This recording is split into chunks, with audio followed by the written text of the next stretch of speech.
Welcome friends, it's Ray. Thank you so much for joining me today. In today's video, I am making a card with the Simon Says Stamp Sweet Days February card kit. And here for my card, I'm using some post-it note tape to mask off the bottom portion of the stencil. I'm making an A7 5x7 card, which is why I need to mask off and extend my stencil. So I've masked off just those edges that are not going to be whole items. So just the border down at the bottom. Next, I am using 110 pound Nina White, Solar White cardstock for this, and have placed my stencil on that panel, placing a piece of copy paper underneath the bottom edge, and then taping this all down with purple tape.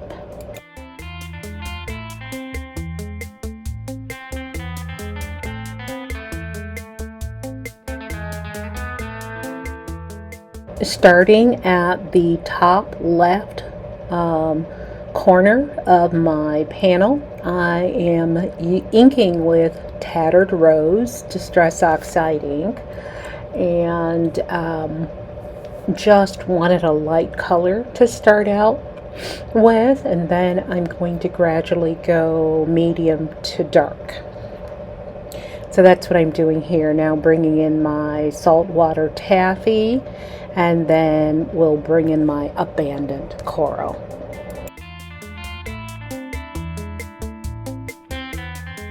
I've removed my stencil and then turning it over to the edge where I have the masking, and am positioning it right beneath the last inked area so that I can finish inking my panel, because I am making a larger card. So that's what I'm doing here, just inking.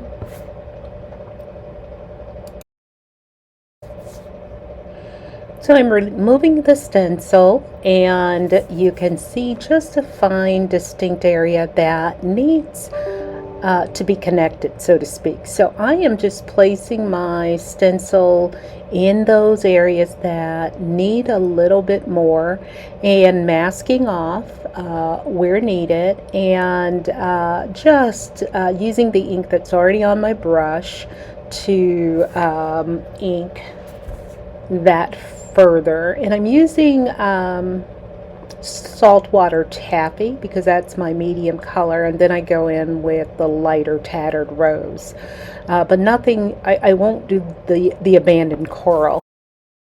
I just want to make it blend better by using the lighter two colors.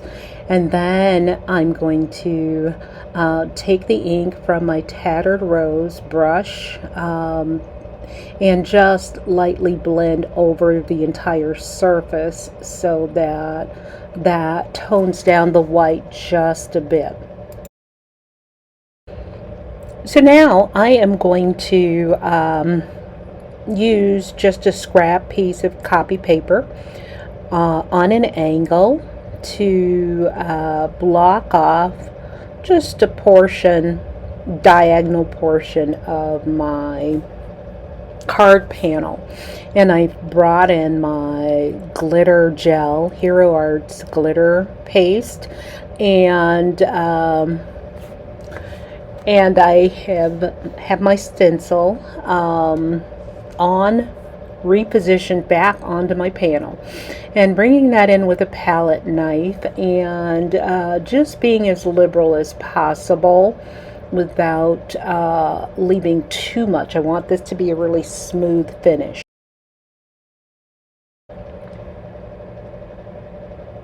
So as I use my palette knife, before I dip it back into my container, I want to make sure there is no ink on it so that I don't cross-contaminate. If there is ink, I am going to just wipe that off on a paper towel. And then make sure you put your stencil in soapy water immediately. Don't let the gel dry on it, because it will be next to impossible to get off. So take that immediately to water. So I've decided to invest in the Tri-Blend Spectrum Noir brush markers. I recently got one in a Simon Says stamp, or actually in this kit, and decided I wanted the whole set of 24, but there are 72 colors because there's 3 colors per brush. And I like that it's an alcohol ink, it has a brush tip, and it has the 3 blending colors in one. So it just takes the guesswork out.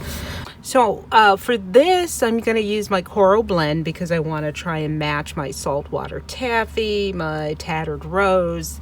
I'm starting with my lightest color and just coloring the entire lollipop. And then I'm coming in with my dark and my medium colors to blend that out. I added a little dark and then blended that with a little medium. Then I'm bringing in the light again to just blend that out. And I'm going to repeat this process all the way around my lollipop, and just blend, shade, add more color, blend and shade. I did use an alcohol-friendly ink, Hero Arts Intense Black ink, to stamp the images from the kit, and then I brought in my heat tool and dried the ink to make sure that, you know, there will be no smearing because the ink is wet. So I finished blending the rest off camera, and now I'm bringing in my Ice Gray Blend marker to add just some highlights and a little shading to the handle or the stick on the lollipop. This is traditionally white, but just adding just a little bit of gray to make it stand out a little bit more, but not make it too dark. I finished coloring the rest of the candies off camera using the same style, and here I'm just taking my marker and adding dots to my smaller candy piece that looks or reminds me of some saltwater taffy, just to add a little interest. And here I'm bringing in my white gel pen just to go around the edges of the larger lollipop where I colored outside of the lines. I'm using my Waffle Flower A7 layer dies to cut out my panel, and I'm using the size that's approximately 4 3/4 by 6 3/4. I've used some low tack tape to cut this out. I've just taken a scrap piece of cardstock and bringing in my same Coral Blend markers and adding the 3 different colors randomly on the scrap, and then I'm going to cut this out with an oval die. So I cut out my sentiment with an oval die, and also the scrap that I had added the alcohol marker color to, cut that out with the next sized oval and affix those together, and then use my scan and cut to cut out my lollipops and 2 extra blanks so that I can stack these for dimension.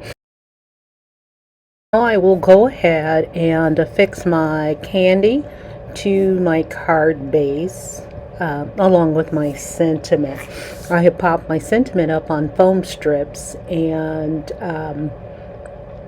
for some added dimension.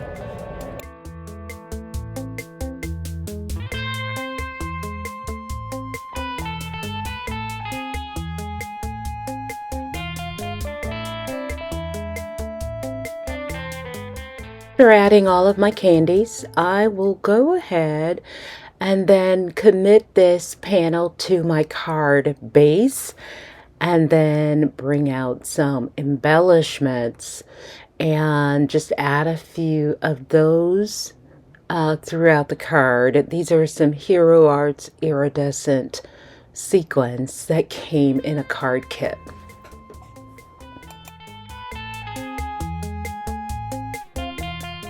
Then I bring in some Wink of Stella glitter pen and add glitter to all of my candies.